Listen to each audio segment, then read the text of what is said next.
That's fine.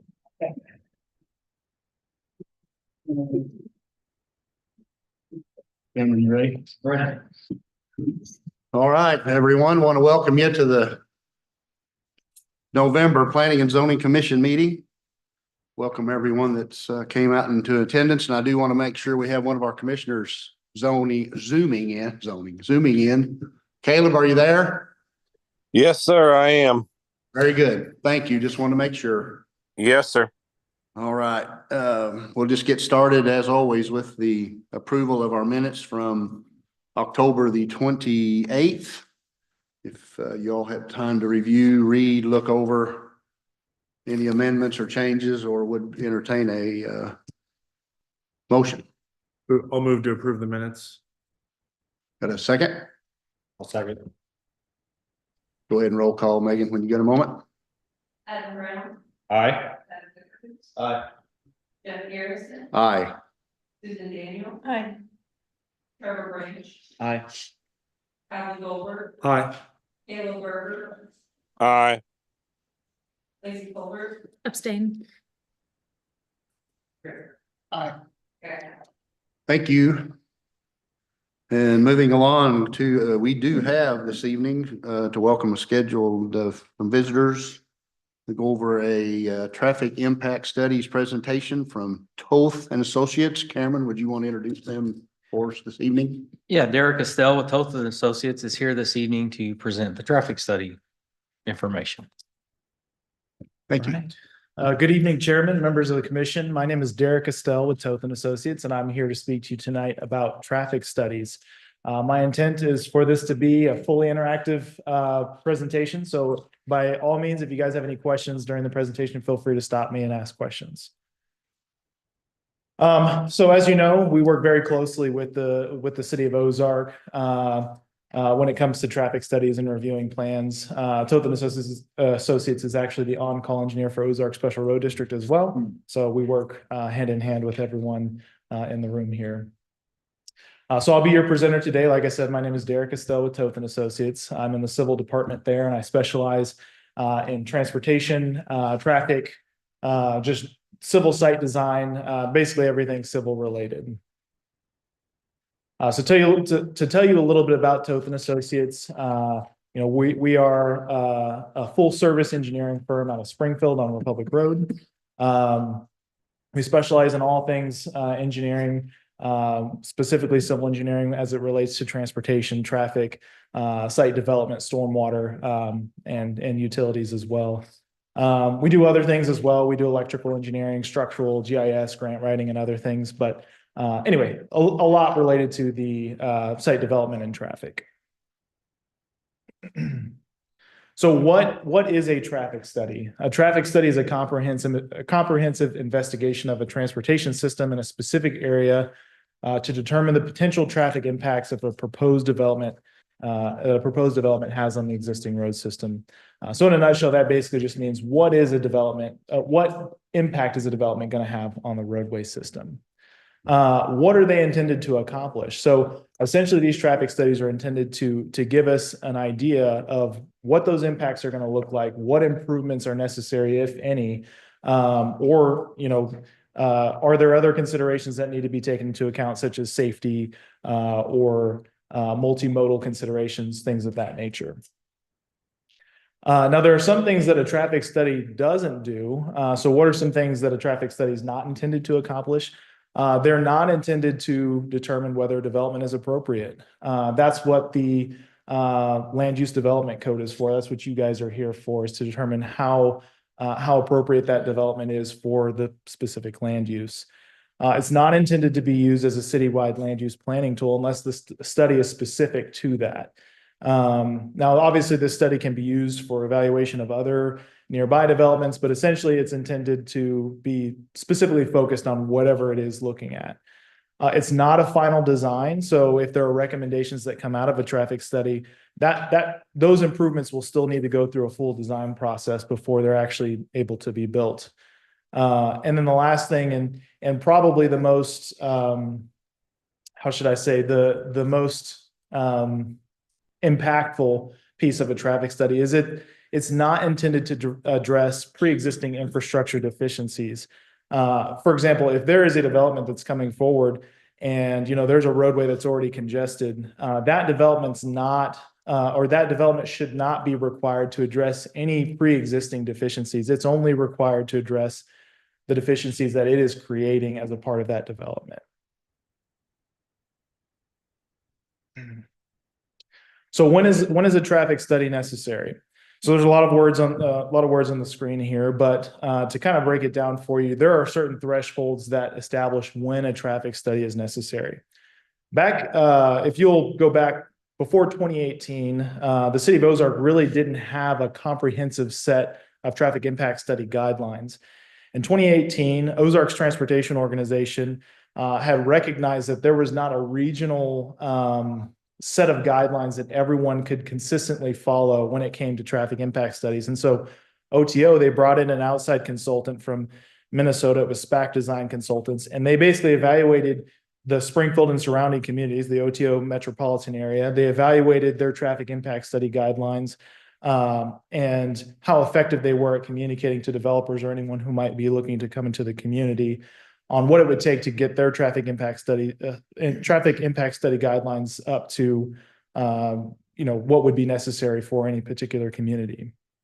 And so they developed these thresholds, which you can see kind of dashed over on the right-hand side. Basically, there's different levels of traffic studies, depending on how large the development is. It'll warrant a different level of traffic study. And these were widely adopted across the OTO metropolitan planning organization area. I believe every community except for one, and that's the city of Springfield, adopted these OTO guidelines as the traffic impact study guidelines. And Chad could probably speak to that some. Their traffic impact study guidelines are still similar to the city of Springfield's, just some slight variations that they felt like they weren't necessary to adopt everything. But by and large, everyone has adopted these same consistent standards.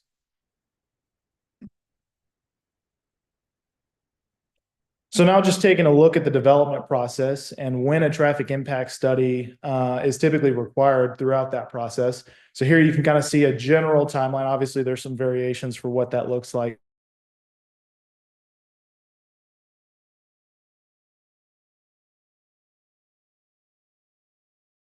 At the time of development.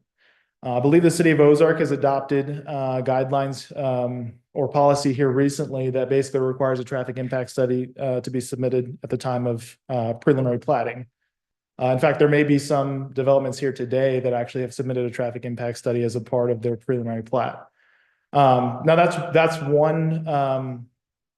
one phase in the process that you can submit a traffic impact study for, but there are others such as rezoning, or even as late as when they're ready to submit plans for the development. And the reason that varies so much is because, let's say, for example, if you're submitting a traffic study at the time of rezoning. At the time of rezoning, again, what you are looking at is the land use compatibility with the land use code, essentially. And a lot of times there's not a specific development that's proposed at that time. And in fact, a lot of times the developer doesn't even know what's going to go in there. He may just be, setting the lots up to be sold in the future. Maybe he's prepping the lot, bringing utilities and infrastructure to the land, but they don't actually know who the final tenants are going to be. And so a lot of times in situations like that, what we'll do is we will just account for the highest, most intense use that's permitted in that land use type. Same goes for the preliminary plat stage. Again, oftentimes we know what the development's going to be, but not always. And so a lot of times that's why we will see traffic studies as late as the actual plan submittal phase, because we know specifically what that development's going to look like, what type of traffic it's going to be generating. And so there's kind of a range on, there's not really a specific phase in the development process that it's necessary. It can kind of range and vary depending on the specific development. There are multiple considerations when it comes to a traffic study. There's the data collection phase. There's a consideration for crash data if there is any. There's the land use types, obviously, like we talked about. There are any delays that can result as a part of development, any improvements that might come from any development, and then obviously there's multimodal considerations as well. There are also different reference materials and best practices that we use. Yeah, absolutely. Yeah. So multimodal, that would be like bicycle and pedestrian traffic, or maybe transit, like buses and stuff like that. All of that gets taken into account whenever you're looking at a traffic study. So the reference material, again, these are manuals and best practices that are referenced whenever a traffic study is being developed.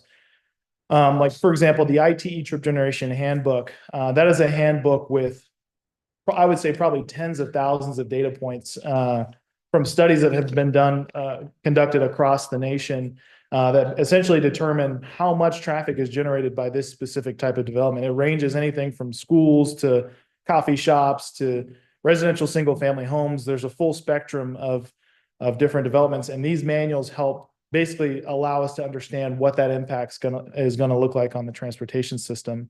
There's also the Highway Capacity Manual. Again, that helps us with when it comes to determining what the capacity of a specific roadway is, or what the design should look like to help accommodate a specific development. And then there's the consideration for how the traffic data is collected. I know that there was a big controversy when there's been some developments come up recently about what time of year the traffic data was collected. I know there was some controversy when a traffic study was conducted, or the traffic counts were collected during the summertime when school was not in session. And so there were questions about, how legitimate is this data? There are a lot of different considerations that go into that. And what I can tell you is that even though traffic is collected over the summertime, you can still account for what school time traffic might look like as long as you have the appropriate data. And when this data is being collected, there's a number of different ways it can be done. In the top right, or in the top left photo, is the old-fashioned way. It's how I learned how to collect data when I was in school. It's literally just sitting out there and counting traffic. It's pretty simple, pretty straightforward, but it's a method for collecting that data. Top right corner is probably the most common way of collecting traffic data. It's with radars. There's very sophisticated radars that can pick up all sorts of traffic. It can differentiate between, passenger vehicles and trucks and motorcycles and all sorts of different methods. The bottom left is a tube counter. It's kind of similar to like if you were going through an old-fashioned drive-through and you roll over a tube and it sends a little bell in the inside. That's another method for tracking traffic.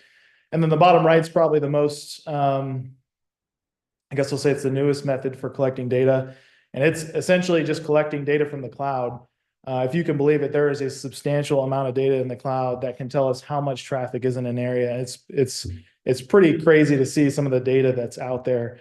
But I show that last image just to kind of let you know, just because you don't see a traffic counter out there on the road counting traffic doesn't mean that it's not being collected, because it can be collected from the cloud essentially.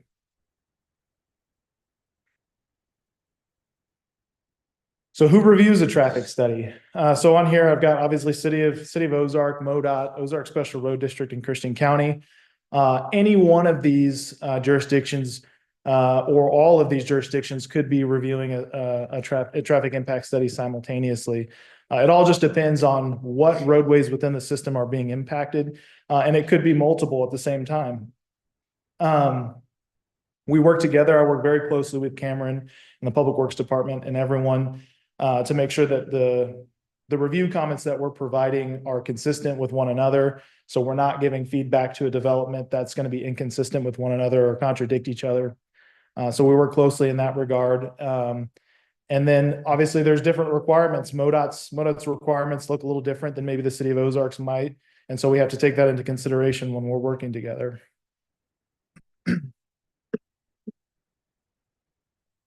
And then how are others doing it? So I did take a look at some of our neighbor communities and communities of similar size across the state. Like I touched on a little bit before, the City of Springfield does things slightly different. They haven't officially adopted OTO's traffic impact study guidelines, but they essentially have the same standards when it comes to collecting traffic data. The city of Blue Springs and Independence, again, communities of somewhat similar size, also have very similar requirements to what the city of Ozark is doing. And so I guess I say all that to say that what the city of Ozark is doing is industry standard. It's a best practice and it's being done right here. I threw Belton on there just to kind of throw this out there. Belton also very similar traffic impact study guidelines, but I believe Belton also has traffic impact study or traffic impact fees. Just to kind of throw that out there as something that other communities are doing. I'm not necessarily an advocate for it, but just letting you know that there's some controversy as to whether or not that's a constitutional. Anyway, it's some people see it as an additional tax. But anyway, there are different ways of looking at traffic impacts. And so what's the outcome of a study? Ultimately, the conclusions and recommendations that come out of a study could be a number of different things. Obviously, if we're building a new Kansas City Chiefs Stadium, there could be a whole brand new interchange that's needed from it. Or if it's just a simple coffee shop or something, maybe we just need a turn lane or something. Maybe we need to modify the timing of the traffic signals. But ultimately, we're trying to make sure that we're not increasing the delays for traffic for anyone that is traveling along those roadways or could be traveling along those roadways. And obviously, we want everyone to be happy in the end. And so lastly, the decision-making process. Ultimately, you all, the final decision lies with you all and the board of aldermen and what these developments look like and their impact on the traffic infrastructure in the city of Ozark. And so ultimately, it's important to make sure that you all are getting the information you need. I had a chance to look through your guys' packet before coming here today, and there is a substantial amount of information in there, and it can be a little overwhelming sometimes. But what's important is that you all and the Board of Aldermen has the staff to review that, and they have the expertise to look over that information and be able to provide a recommendation to you all so that you all can make an informed decision. I've worked with Cameron and Jeremy and Cochran, everyone that's reviewing these traffic studies, and they're all very well qualified to be looking over this information, and they do a great job with it. So you all can rest assured that the information is being looked over. It's being thoroughly vetted, and hopefully that makes your guys' job easier when it comes to making a decision on whether or not development should be approved or not.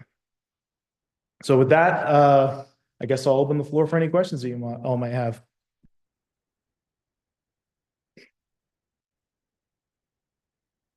Okay, I'll start. You really touched on all this stuff, but just to kind of clarify it for me, since I'm not versed in it as you might be. Mhm. So based on a tenant, for example, I just wrote down fast food versus a dine-in facility. There's different parameters for each one of those, I'm assuming. Yes, exactly. Yeah, there's different parameters for the different types of dining facilities. It even goes as far as like, for example, the ITE Trip Generation Handbook. It even goes as far as using different parameters to look at those establishments, such as sometimes they'll look at number of drive-through lanes, or sometimes they'll look at number of employees, or they'll look at number of seats in the building. There's a number of different parameters you can use to look at how much traffic is going to be generated by that development. And it all just depends on what the specific scenario is. And so just for example, using that as a base, I'm sure the population of the city it's going in makes a difference. Absolutely. But do you also pull counts from like surrounding communities that could be taking advantage of the fast food or the dine-in facility? I mean, for like Ozark, you pull in from Sparta, you pull in from Highlandville, you pull in from, is that also looked at within that realm? To an extent. So obviously when it comes to the study area, if we're talking about a development that's going to have a widespread regional effect on a community, then absolutely we will go out and we'll look at multiple areas. But what you have to understand is, whenever we're looking at a study area for a development, once you get beyond, let's just say a few blocks in each direction, the amount of resources it would take to study traffic in that large of an area is pretty substantial.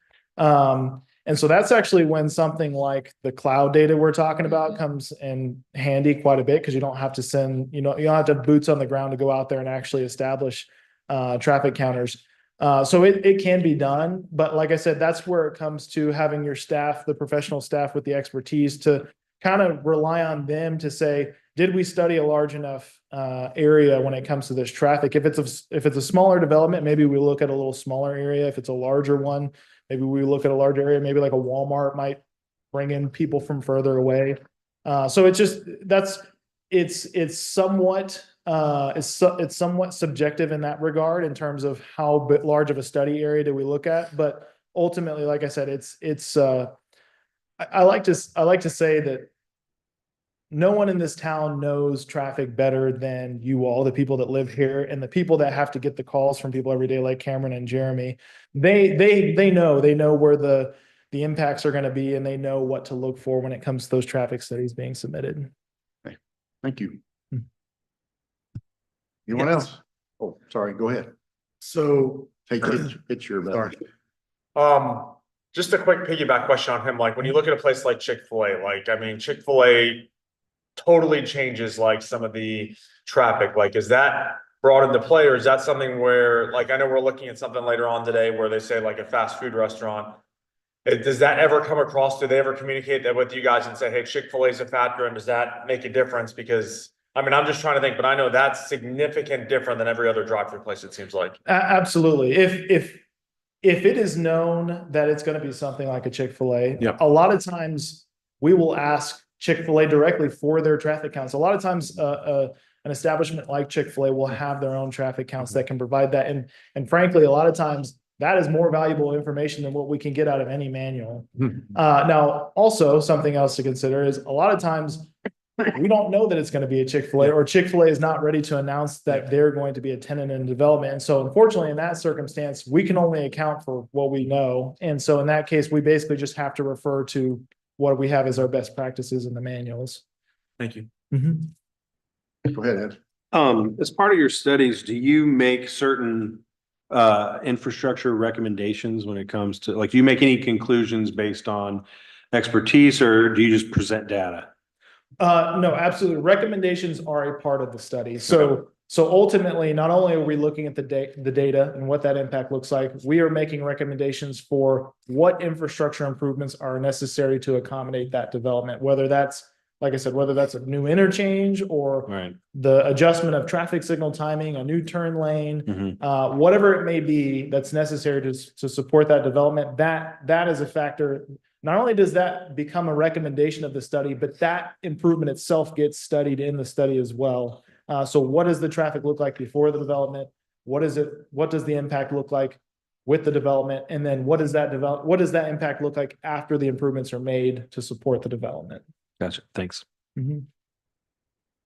Anyone else? Anyone in the? I might as well open anybody out here. Go ahead. Did you have something? Oh, yeah. Oh, thank you. Thank you. Caleb, almost left you out. You got any questions or comments you want to make? No, I'm good, but very good information. Appreciate it. Thank you, sir. All right, thank I you. think we're good. Thank you very much for your time.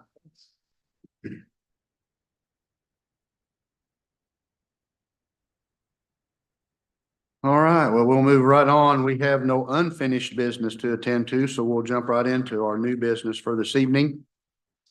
We have a preliminary plat 24-0003, the Ozark Commercial Subdivision. Property owner is Elk Valley LLC, property location 1505 South 17th Street. The southern approximately 26-acre parcel bordered by South 20th Street on the west, West South Street on the south, and South 17th Street on the east. Mr. Smith?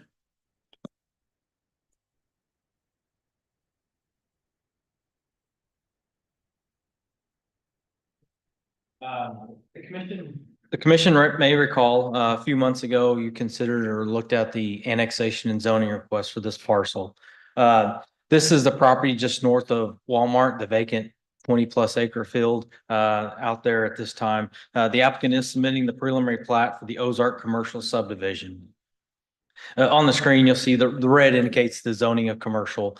The entire parcel is zoned commercial, which is appropriate for this preliminary plat. And then in the preliminary plat, they're proposing 13 lots in this subdivision. In addition to those 13 lots, there's 2 detention areas that'll be kind of regional basins for this development. In looking at the OTO trail plan, there was not a trail identified on this parcel, so that's not in the request or requirements from staff in this application. The existing water and sewer is on the property boundaries and can be extended in this parcel for development. The preliminary storm and traffic reports have been reviewed and approved by the appropriate parties. During final design, as you just heard in the presentation of the public improvement plans, the final reports will be further reviewed for any required improvements. And then lastly, all requirements have been met for the approval of this preliminary plat. With that, be happy to answer any questions. Thank you, Cameron. Do we have someone in representation of the ownership there and would like to speak? Come right ahead and give your name and address if you would, please. Good evening, Commission. My name is Casey Freeland. My address is 3213 Southwest Bypass, Springfield, Missouri. I'm the civil engineer on the project. As Cameron had mentioned, we did submit a traffic study and a stormwater report with this plat, and we've worked through some comments with the city and with OSRD, and I'm just happy to answer any questions there might be. Okay, thank you very much. We'll call you back up. Thank you. Okay, at this time, we'll go ahead and open up the public portion for this particular request for new business, particularly the preliminary plat, and open it to the public. Anyone like to speak to this? I'm sorry.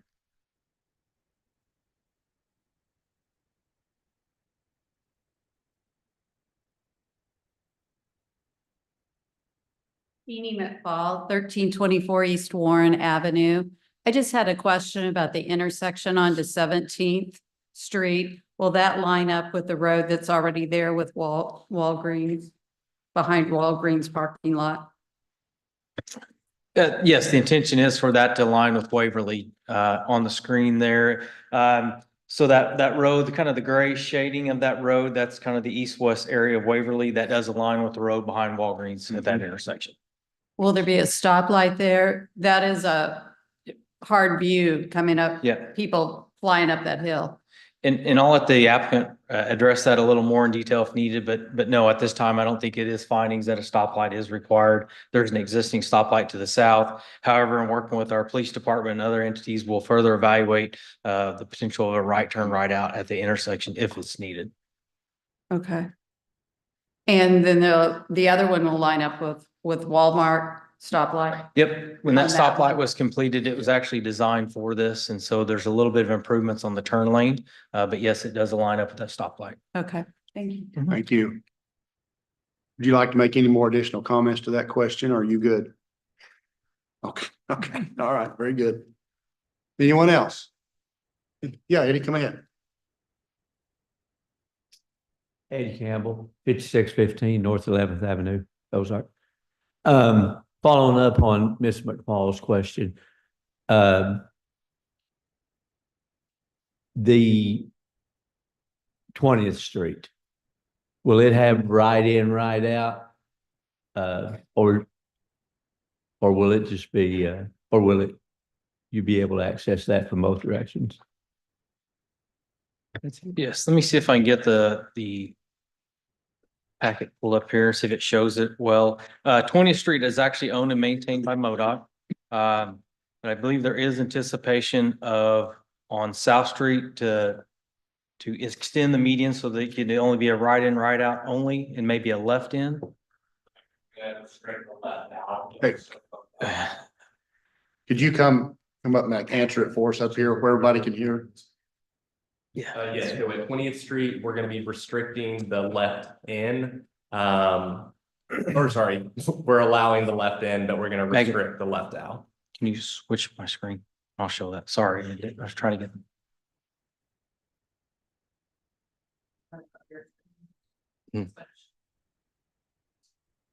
Okay, well, it's not wanting to display the packet. Let me get back to the packet. In the packet, it does kind of show that, but it's difficult to see. Let me see if I can zoom in on this. You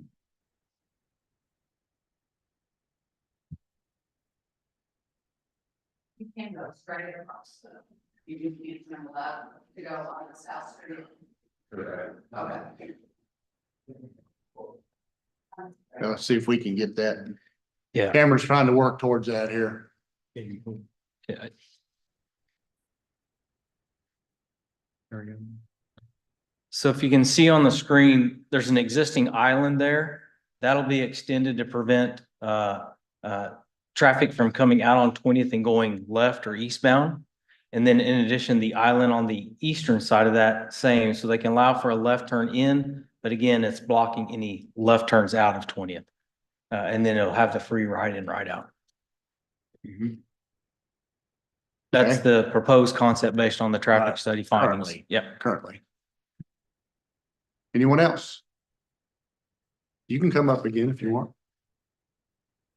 Same address. You haven't moved. Ms. McFall just asked the question of whether or not you could go straight across on 20th Street. I don't think. Oh, you're talking about 17th. Okay, I'm staying. Okay, if I see no other movement, we'll go ahead and close the public portion of this and turn it over to the commission for any questions or comments that you might have.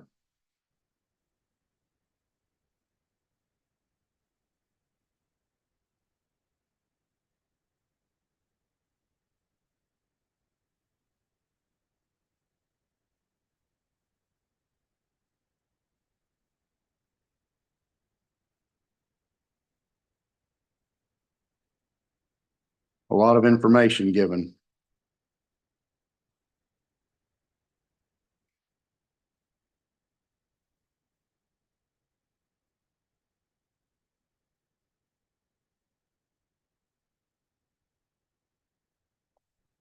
I did have a question. I don't know where to direct this to, Cameron. And I don't even know what to call this page. But it's got the circles that indicate every intersection and the traffic coming in or out or coming in or out of it. And it has arrows. I don't know. Is that in the traffic study? It's entitled projected traffic assignment. Exhibit 4. May take me a second to find that. That's probably going to be buried in the document, I'm sorry. but I will defer any questions of that to the applicant. Okay, can I ask you to come up? I think I can ask it verbally, I think. If I'm reading this correctly, the intersection at South Street and 20th, which is what we've been talking about. This particular picture does show coming south on 20th to be able to go right or left, Well, it says west or south. Am I misreading that? It has a 0 next to the left. That's what I get for not having good glasses. Well, I'm assuming that 0. 0, I'm sorry. He answered it for me. Perfect. I'm sorry. I did not see that. Caleb, I have a couple questions. So looking at the preliminary plat, the way that you guys laid something out. So this is pretty much the plan. I noticed a lot of quick service restaurants, no sit down restaurants. So is that pretty much kind of, I guess, what the plan is? And maybe you guys have some letters of intent and things like that? Yeah, so we don't have all the users selected at this point. Most of the ones that are along Business 65 have been selected. Most of them are restaurants. Okay. There is like one grocery store on the back on lot Yep. 17. I think there's talk about hotel going in on lot 8. Oh, yeah, that's what I saw. That was my next question, was about the hotel. And maybe Cameron, you may be a help for this. So with the new hotel going in here, is there height requirements or anything like that? I read somewhere 150 rooms. I read somewhere. Would that have to be across 4 floors, or is there any sort of, I guess, certain levels it needs to stay within for the city? No, there's no necessarily height requirements on that. It'd be based on the building code and the construction type of the building. Okay. Anything you can add on that kind of what, or it just depends, I guess, what the hotel brand would want to put in? Right, I don't Okay. think anything's been decided at this point. Okay. And then I know somewhere, I was reading that there was a coffee shop with 2 lanes. What lot would that be on? Because I know that would be very busy in the morning. Is that lot 2, it looks like? I'm looking at this one, Yes, it is lot 5. lot 5. Okay, it says car service on here, so it may have changed from this. I don't know, yeah. Yes, we did some shuffling. Okay.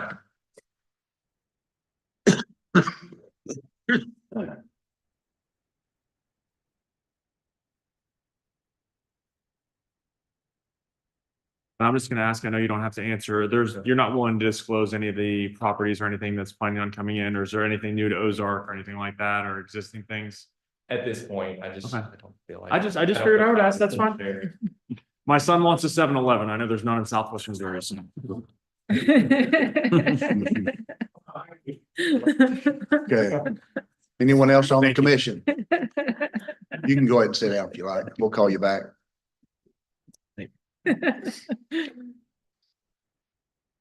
I know there's a lot of information, but I think it was very well put together. And I'll go around. If I haven't heard from you, I'm going to point at you. Chad, you got to have something. Well, I was just going to provide some comments. I mean, I think this is a good development for the city of Ozark. I think this is needed. I think this is going to bring a lot of new business to town and hopefully spur additional growth and economic development. And I think they've done a great job. The traffic study is very thorough. They have numerous recommendations for improvements. Stormwater report, you know, they're putting in 2 additional detention basins.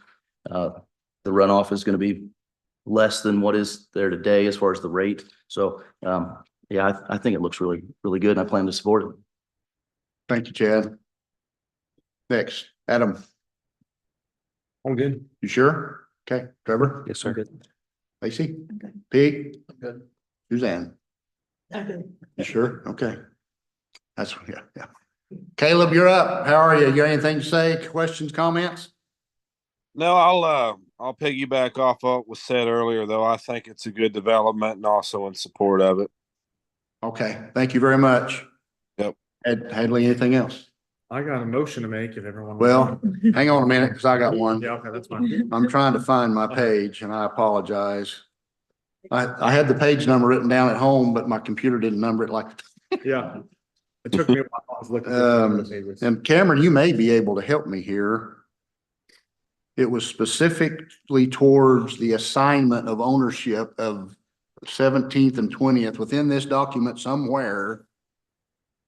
It said that 17th and 20th were under the ownership of the city of Ozark, which I don't believe that matches what you said. Is it going to make a difference that it's stated in here? Yeah, I'm concerned with to that. clarify, 17th Street is owned and maintained by the Ozark Special Road District. And 20th Street, up until the point just north of this plat, is owned and maintained by MoDOT. Yeah, I know I saw that somewhere. Yeah, the only streets that would be owned and maintained of this development would be the internal new streets they're proposing. Excuse me, that was the main point I wanted you to make, that would be the only acquired street by the city. Okay. We would want to entertain a motion. I'll move to approve preliminary plat 24-0003. Based on, Recommended by staff recommendation. do I have a second? Pete's got a second? Go ahead and roll call, Megan, when you get a chance. Susan Daniel. Hi. Adam Brown. Aye. Keith Renfro. Aye. Trevor Branch. Aye.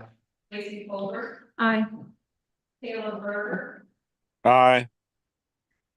Howard Goldberg. Aye. Doug Harris. Aye. Thank you. All right, moving right along, we have a zoning amendment. 24-0015. Property owner At Home Capital Investments LLC. Property location is 1767 South 15th Avenue. The existing zoning is C2 General Commercial District. And requested zoning is OW Office Warehousing. Cameron?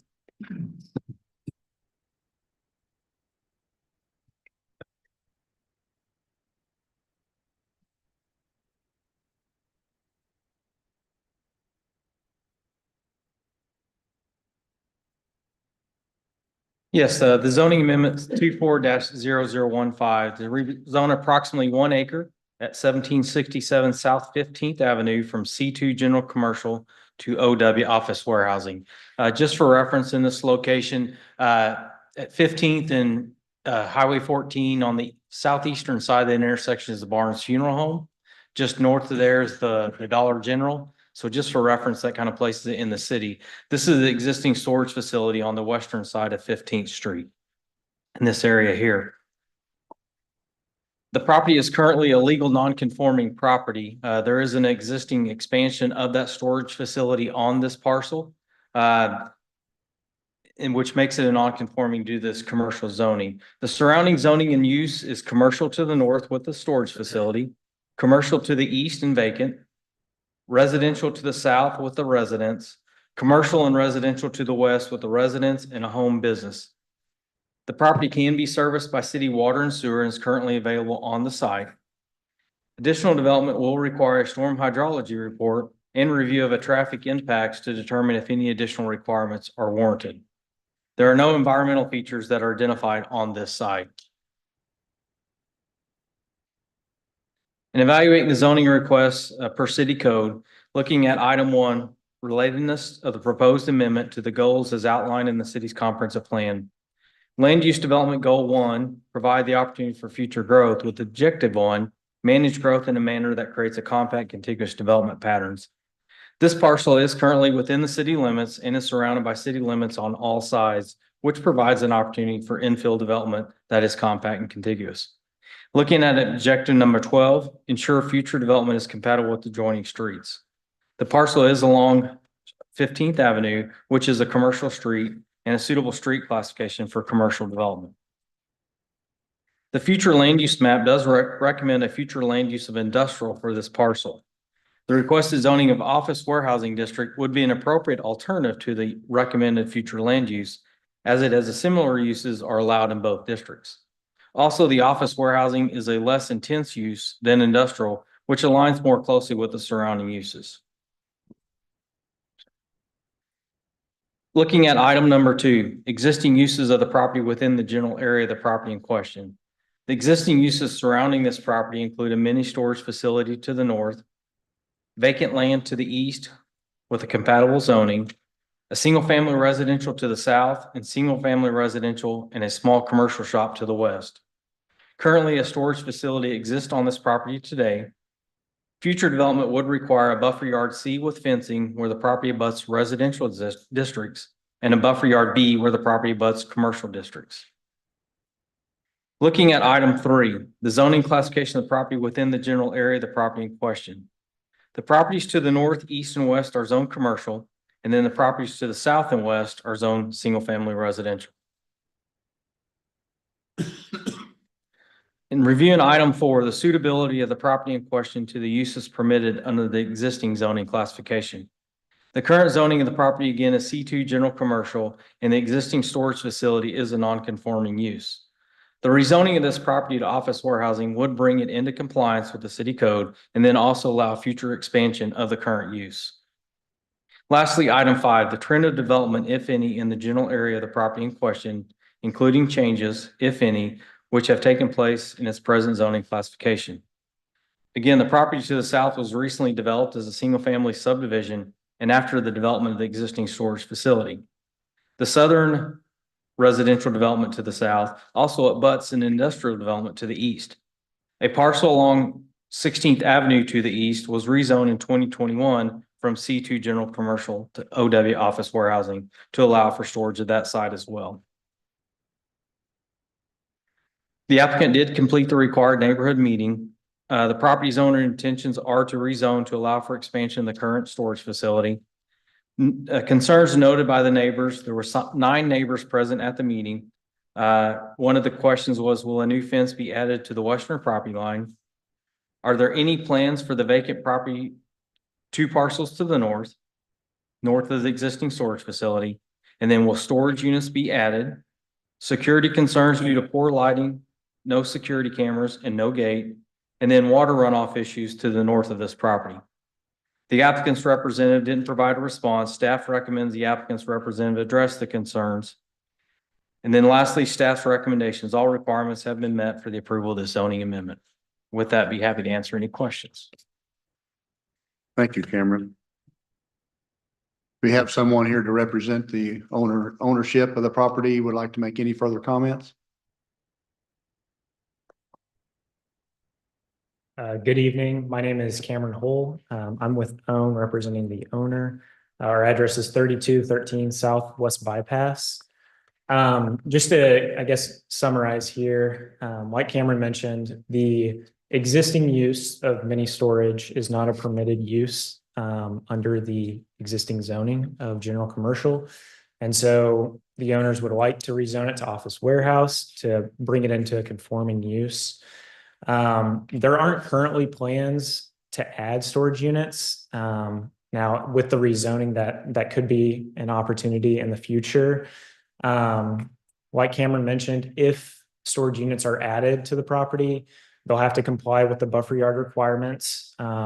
There's pretty strict requirements because of the residential neighboring zoning. So trees, bushes, and a fence would be required. And then any additional impervious area that's added, stormwater management will have to be addressed there as well. Like Cameron mentioned, there was a good turnout at the neighborhood meeting. There were some concerns, and most of the concerns from the neighbors were actually about the property to the north of this property. There was a little bit of confusion on what the property was that we're talking about tonight. The property to the north, there's a big drainage channel that runs through it and goes on to the residential properties to the west. This property actually drains south away from that channel and doesn't contribute to the runoff issue to the west. There were some concerns about security. One of the first things that the owners are wanting to do is add a gate and fence, improve the security and put in some security cameras. Cameron, could you go back to those concerns?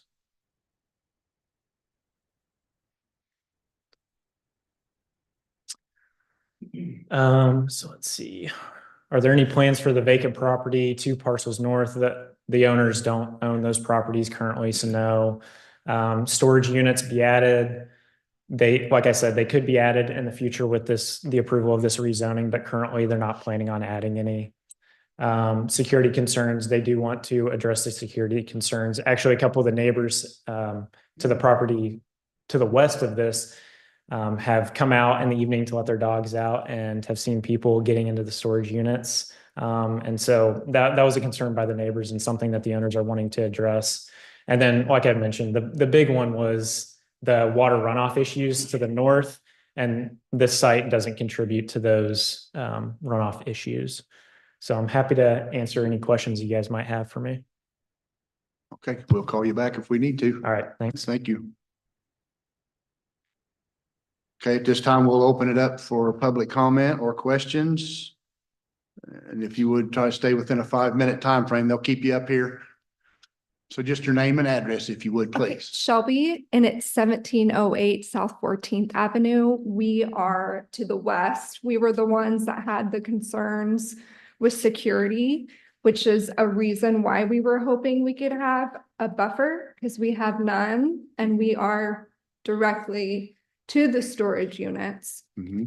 So that was our concern, was Okay. being able to have the buffer between us and the storage units and the security, upping the security with actual security cameras. Okay. Yeah. Okay, thank you very much for your time. Anyone else? Eddie, come on. So just a question, because I'm curious why the applicant didn't respond to the questions of that we're asking the public hearing. If I you understood have a that- specific question that wasn't answered, or I'm not quite sure I follow. Can you go back to that slide, Cameron? Yeah, let me clarify though. I'm not saying the applicant didn't respond. They just didn't provide the written response for our packet. So they may have had a discussion at the meeting and they can clarify, but we just didn't get the official response for the packet. Okay, And I think there was a recommendation by staff. Staff recommends the applicant representative address concerns. Yep. I took that to mean that you should provide some kind of documentation of answer. to No, the- it was for the presentation for the public meeting to provide those responses. say that one more time. It was for the presentation of the public meeting here, so they can provide that response because we didn't have it for the packet. Okay, That's why we recommend tonight at this meeting, this applicant's representative give that response. okay. Yeah. And you're Eddie, you're talking about each listed item you're saying? Or Well, I something think specific? I think during a no, none specific. Okay. I think just during a public hearing, if one of those neighbors has a question, Mhm. and he responded very well, I think, to about every question up Mhm. there. Mhm. So just out of curiosity, there it says that no response was provided. And as well as he provided the response tonight, I would have thought he could have provided that response. Or I don't even know if he was there or not. Right, okay. Okay. I'll add- You I'll understand add- where? I think I'm with you now. Okay. So if you want to come up to respond to that?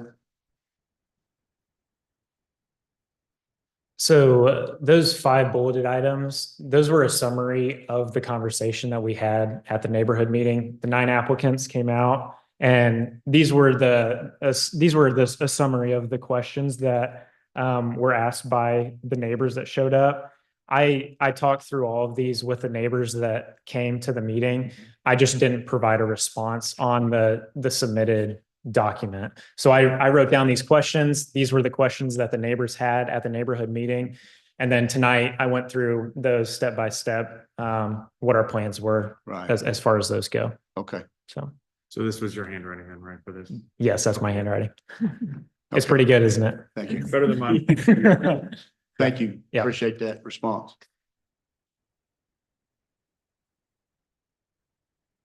Anyone else like to comment? If not, I'll go ahead and close the public portion of the meeting and turn it over to commissioners for questions or comments. Oh, I'm sorry.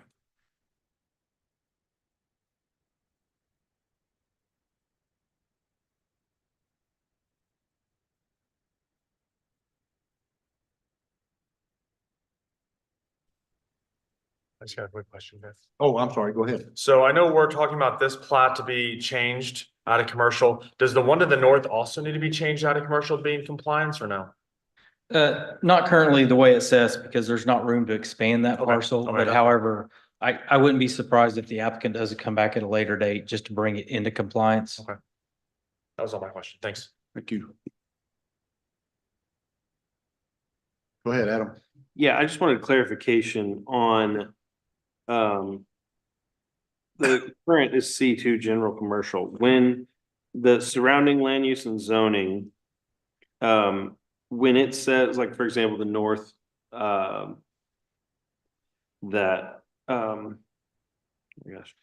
just north of it where it says storage C2, is it storage just an adjective there? There's not an actual like subgroup, it's just C2 general commercial. That's just a descriptor of the current lot. There's not like a special subgroup of C2, correct? No, that's correct. So it's a zone C2, but the use of the property is a storage facility. I see. And so this one's currently C2, and then office warehouse is separate. It's not a subgroup of C2. Yeah. Office warehouse would be a different zoning group. That's what I thought. Okay. I just want to make that clarification.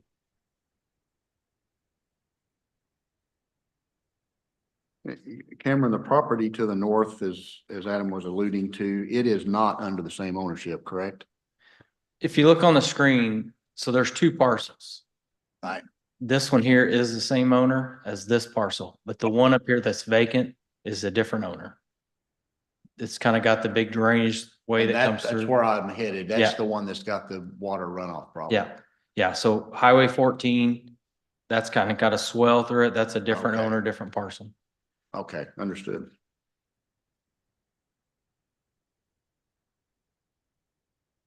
Well, and also clarify the property directly to the north of what we're talking about that already has the storage buildings on it. If a tornado was coming through to wipe them out, they could not build back, correct? That is correct. That's why I was noting that they may come back May with a come back. rezoning. And if you look across the city, a lot of the older storage facilities are zone commercial. So there are a lot of legal nonconformities in town. Over time, we may look at bringing those back as they can expand those or reconstruct those if need be. Okay, thank you. Mhm. Any other commission comments? Okay, round table. Chad? Adam, you good? Good. Trevor? I'm good. Lacy? Pete? You're good? You went? Okay. Caleb, you're up. How are you on this one? I'm good on this one. Okay, thank you. Yep. You're looking for a motion. Someone else there? You got it. Go ahead. You want to? Okay. Floor is open. There's Chad. I move to recommend approval of zoning amendment 24-0015 is presented in the report and staff's findings. I'll second. Roll call, please. Aye. Bill Pearson, Aye. Caleb Burger, Aye. Jack Dickerson, Aye. Adam Brown, Aye. Stacy Colbert, Hi. Suzanne Emmanuel. Aye. Trevor Rayner, Aye. Tyler Gold. Aye. All right, thank you, Megan. Last on the agenda is letter C, which is actually our 2025 Planning and Zoning Commission schedule for 2025 as stated. That should be on the back, I'm assuming. It's on the next to last page. Any comments you want to make, Cameron? Not necessarily. This is the proposed schedule for next year's meetings. Every year staff will evaluate this and bring to the commission for consideration. It does note the cutoff dates for applications, the publication or public notification deadlines, mailings, internal meetings that staff's required for things such as a PUD application. And then as well, the planning and zoning meetings and the 2 board of alderman meetings for first reading and final action. We have a section for conditional use, rezoning and plan unit developments, a section for vacation requests and annexations, and then a final section for preliminary plats, as they all have different publication and timeframes identified for them, either by city ordinance or Missouri state statutes. So that's why they're broken up in different calendars. With that, be happy to answer any questions. Okay, thank you. And we weren't quite sure whether to open it, but I'm going to open it for public comment. If anybody wants to say anything about our new calendar. Okay, closed it back. Open it up to commission and looking for a motion to approve. I'll make a motion to approve. I'll second. Roll call. Suzanne Emmanuel. Aye. Tyler Gold. Aye. Jack Dickerson, Aye. Adam Brown, Aye. Trevor Rayner, Aye. Brenda, Caleb Burger, Aye. Stacy Colbert, Hi. Aye. Thank you, thank you. Moving on to just like an informal discussion, we'll go ahead and get any commission comments that we would like to make as a whole or individual. Got Caleb? I'm good. Appreciate you, y'all. Okay, all right. Oh, sorry. Go ahead, Hadley. Hey, I know the community did a really good job of supporting the football team on the Friday nights. I think that was a big thing, but please make sure like our wrestling team is very, very good. Our boys basketball team, girls basketball team, junior high teams. Sometimes there's not a lot going on, so please support your local sports teams. It does mean a lot to the kids when you guys come out. Amen. Administrative comments, Mr. Smith. I don't have anything to add. You sure? I'm very sure. Okay. Megan, Ava, step up, say something. You don't have to. Just kidding. Mr. Mayor? You're reclining. Sit up straight. I'm sorry. Oh, I'm glad to hear that. Yes, sir. Yes, sir. Eddie? You're good? All right. Well, we just lack one thing. Need a motion to adjourn. Do I have someone that will jump up on that one? I move to adjourn. There's Lacy, second. And they all said, Aye. aye. Thank you, everyone, for being here. Thank you, everyone in the audience for coming this evening.